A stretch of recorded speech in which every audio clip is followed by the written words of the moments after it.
A esta hora de la mañana, estimados amigos televidentes, ya nos acompaña el periodista y también con aspiraciones políticas para las próximas elecciones de 2025, Carlos Rabascal. Muchísimas gracias por atender esta conversación con Noticias Oromar. Carlos, lo que sucedió ayer en la comparecencia de la Fiscal General de la Nación ante la Comisión de Fiscalización, ¿cree que probablemente fue una especie de emboscada por parte de los 4 asambleístas de la Revolución Ciudadana o estaban en su derecho de rol como fiscalizadores?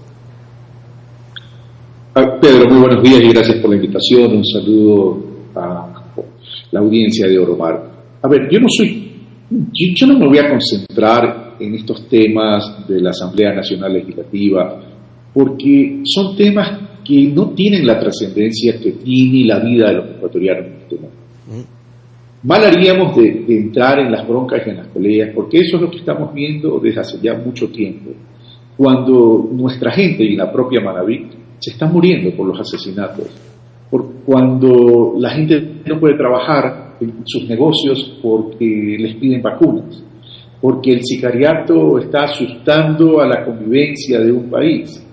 Entonces, yo prefiero tratar y me concentro en los problemas de fondo, problemas de la economía, los problemas de la producción, el problema del trabajo, en el tema de cómo salir del hipercentralismo para que provincias como la de Manaví, provincias como las de Azuay, provincia de Los Ríos, El Oro, Tungurahua, Chimborazo, puedan tener recursos y poder emprender acciones que los lleven al desarrollo y al progreso de sus territorios y de su gente. Lo que pasa en la política ecuatoriana es lo que durante 46 años nos han llevado a un secuestro de las vidas de los ecuatorianos. Los mismos problemas y no hemos sido capaces de resolver. Debilidad económica, debilidad finanzas públicas, debilidad en la estructura productiva, la incapacidad de generar trabajo, un modelo de educación caduco, un modelo de salud caduco, una débil institucionalidad democrática, una justicia tomada por la política y ahora por el crimen organizado también. Entonces, esos son los temas que tenemos que tratar. Carlos, pero tampoco podemos dejar de lado estos temas que lamentablemente son coyunturales y nacen desde el poder legislativo, que es parte de la coyuntura y el engranaje político nacional, que ha terminado en los últimos años degradado y que continúa con estos shows o con estos espectáculos en vez de ponerse a trabajar en función de proyectos legislativos que permitan fortalecer al país. En todo caso, hay que tomarle y prestarle atención, porque si no corregimos este canibalismo político entre correístas y anticorreístas, el país seguirá sucumbido ante las mafias criminales. Pedro, usted lo ha dicho muy bien, coyuntura. El problema es que en vez de atender la coyuntura deberíamos atender la estructura, y para cambiar la coyuntura tenemos que trabajar estructuralmente. ¿Cómo sería eso? Que la Asamblea siga fiscalizando y que la fiscal haga su trabajo, pero yo no me voy a meter en ese show. Discúlpeme, Pedro, pero yo creo que más bien deberíamos hablar de cómo sacar a la gente de la pobreza, cómo trabajar para erradicar la inseguridad en el país. Porque ese es el problema, que los medios de comunicación y los que queremos hacer de una u otra manera cosas distintas nos llevan a lo mismo, al show, al espectáculo, y no salimos de aquello. Yo me preocupo por la gente, yo me preocupo por Manaví, yo me preocupo por todos los territorios. Yo quiero hacer una política distinta. Claro, pero hacer una política distinta, Carlos, es también hacer una limpieza o depuración del sistema judicial, del sistema político, del sistema legislativo, que lamentablemente está contaminado y tienen operativos de justicia y políticos que están vinculados a las mafias criminales, y hay que hacer una limpieza total. Por supuesto que sí, Pedro, por supuesto que hay que hacer una depuración, y por eso hay que plantear una gran reforma a la ley de partidos políticos, una gran reforma al Código de la Democracia, una gran reforma a la función judicial. A la función judicial también hay que depurarla. Por eso hay que trabajar desde el proceso de selección de los operadores de la justicia, pero ya no con la metida de mano de la clase política.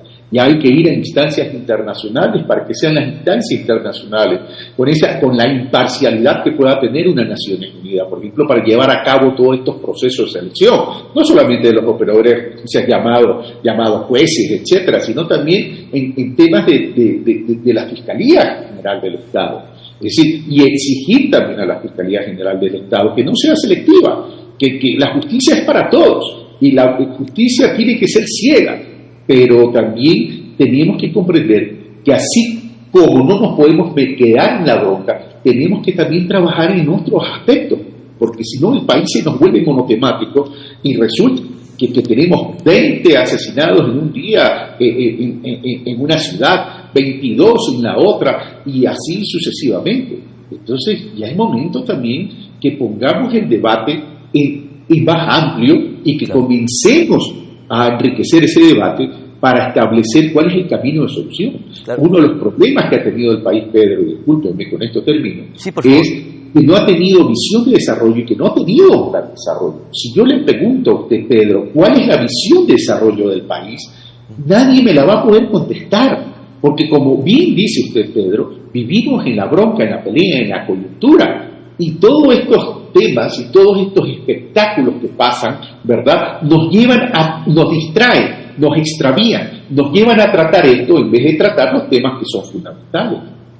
¿Considera entonces usted, Carlos, que se debe llamar a juicio político a la fiscal general de la Nación para que responda a algunos aspectos? Ayer hizo una comparecencia ante la Comisión de Fiscalización. Sin embargo, esto es como la antesala de lo que pudiera ya ser el juicio político oficial de la fiscal. Pedro, pero si el juicio político está calificado por el CAL, o sea, ya el juicio político ya se va a realizar. O sea, es un hecho ya entonces que se viene el juicio político. Ahora la fiscal, ¿qué ha dicho? De prosperar el juicio político de Diana Salazar, ¿se pone en riesgo la justicia? ¿Cree que esto pudiera pasar? No se pone en riesgo la justicia, porque, a ver, cada uno en su rol, Pedro. A ver, la Asamblea tiene que fiscalizar. Quien calificó el juicio político es el Consejo de Administración Legislativa, denominado CAL. Y ahí están, perdóneme, Pedro, para poder explicar. Y en ese consejo, en ese CAL, ese Consejo de Administración Legislativa, convergen distintos asambleístas que responden a distintos bloques legislativos, es decir, a distintas organizaciones políticas.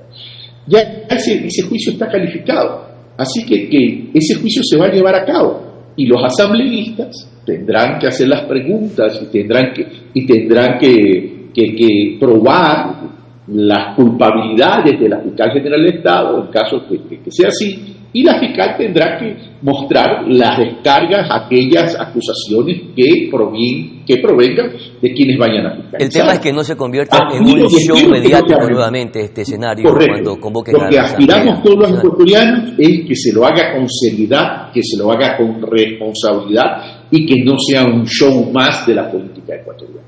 Me gusta su tino, su equilibrio, quizás no tomó esos malos vicios en el momento que estaba un poco vinculado con sus adláteres políticos de aquel momento, me refiero a la Revolución Ciudadana.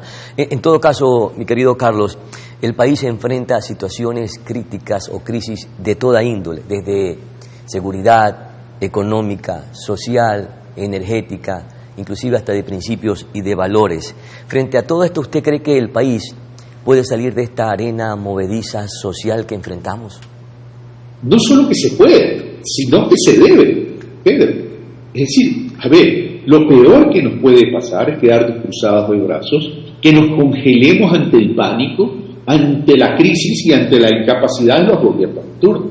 El ritmo de una nación, Pedro, lo debe marcar la sociedad en su conjunto, es decir, la gente, ¿verdad? Pero para eso tenemos que tener una sociedad organizada. Es decir, es verdad que hay que emprender una gran reforma institucional, de institucionalización democrática en el país. Eso vamos a tenerlo que hacer, porque hoy el país vive una vida apocalíptica, en medio de una anarquía, en medio de un desorden, y adicionalmente los gobiernos no están dando lo que popularmente se dice pie con bola, ¿verdad? ¿A qué me refiero con esto? A ver. Venimos hablando desde hace mucho tiempo que hay que arreglar el tema fiscal, que el déficit fiscal, y se genera un gran ordenamiento al aspecto fiscal en el país. Pero ¿qué resulta? Que lo han pretendido arreglar el tema fiscal vía endeudamiento. Entonces, el día de hoy, la deuda del Ecuador es de 81 mil millones de dólares frente a un tamaño de la economía de 100 mil millones de dólares. En vez de generar un ordenamiento fiscal y de la economía a través del crecimiento económico. Si no se crece en la economía, y el Fondo Monetario Internacional dice que vamos a crecer al 0.1% en este año, la pobreza se incrementa, el desempleo se incrementa, los territorios, las provincias no van a poder desarrollarse y progresar, porque con ese ordenamiento fiscal que es de austeridad, que representa un modelo económico que ya hemos vivido durante los últimos 7 años, ¿qué pasa? No les pagan a los municipios, no les pagan a las prefecturas, entonces se les debe más de 2.500 millones de dólares. ¿Cómo se le puede exigir a un alcalde, cómo se le puede exigir a un prefecto que haga obra, que haga inversión en su ciudad o en su provincia, si el gobierno central se apropia de esos recursos? ¿Y cree que es sencillo buscarle solución a estos grandes problemas? Porque, por ejemplo, tenemos un déficit fiscal que también está bastante abultado, como la deuda externa de nuestro país. Súmele a ello la crisis de seguridad que estamos atravesando. Frente a toda esta problemática, que es un marasmo que nos tiene agobiados los ecuatorianos, ¿cuál sería la ruta, el camino para salir de este gran problema que enfrenta el país? Primero, para reactivar la economía, en este momento, desde el arranque, desde un principio, mi querido Pedro, hay que activar la cadena de pago. Yo hace poco le decía que el gobierno central le debe a los municipios y a la prefectura 2.500 millones de dólares. A los proveedores del Estado se le debe 2.800 millones de dólares. A la seguridad social, a los prestadores externos, para no mencionar solamente un rubro, se le debe más de 1.200 millones de dólares. ¿Ya? Entonces, es verdad que no se puede pagar todo de la noche a la mañana, pero por lo menos nos podemos sentar, ¿verdad?, para generar un plan de pagos. Y de esa manera, de a poco, se va activando la cadena de pago. Y si se activa la cadena de pago, comienza a moverse el dinero en la economía. Entrar a un reordenamiento tributario, pero no trasladando la carga de los impuestos al consumidor, al ciudadano común. Porque si usted le sube los impuestos, el IVA, específicamente el IVA, si yo le subo el impuesto, el IVA a usted, Pedro, ¿qué es lo que le estoy haciendo? Le estoy quitando como Estado dinero a usted y le estoy quitando capacidad de compra. Entonces, si le quito a los ciudadanos la capacidad de compra, la economía no se va a mover. Voy a tener dinero en la caja fiscal. Sí, pero más me conviene que crezca la economía, porque si crece la economía, voy a tener mayor base disponible, no por carga de impuestos, sino por movimiento de las transacciones día a día. Entonces, hay recaudo más. Y el otro tema es que ya tenemos que ir a temas fundamentales dentro de la recaudación tributaria. Está bien el tema del impuesto a la salida de divisa, yo lo hubiera puesto en 6%, no en 5%. Con eso hubiéramos recaudado 700 millones de dólares. Hubiéramos luchado hay que luchar contra la subfacturación en una era digital, ¿verdad? Ahí podemos recaudar 700 millones de dólares más. Ahí ya solamente hay 1.400 millones de dólares. Eliminemos ese gasto tributario, esos incentivos tributarios que los gobiernos han dado. Entre el 2010 y el 2023 se ha dejado de cobrar 63.000 millones de dólares de impuestos. Eliminemos aquellos incentivos que no están relacionados ni con la inversión ni con la generación de trabajo. Y ahí pudiésemos recaudar más de 2.000 millones de dólares. Y también hacer una revisión en los subsidios. Mi querido Carlos Rabascal, lamentablemente el tiempo es tan corto en televisión, que se fue tan flash. Tanto tiempo le hemos dedicado al tema del show político de la asamblea. Pero era necesario, porque es un tema. ¿Cómo resolvemos los problemas estructurales del país? Tenemos que comenzar a concentrarnos cómo sacamos al país de la crisis, Pedro. Mi sugerencia, con todo respeto y con todo cariño. Perfecto, muchísimas gracias, mi querido Carlos Rabascal, por sus aportes y opiniones. Un abrazo también para usted. Vamos a nuestra pausa publicitaria, ya volvemos.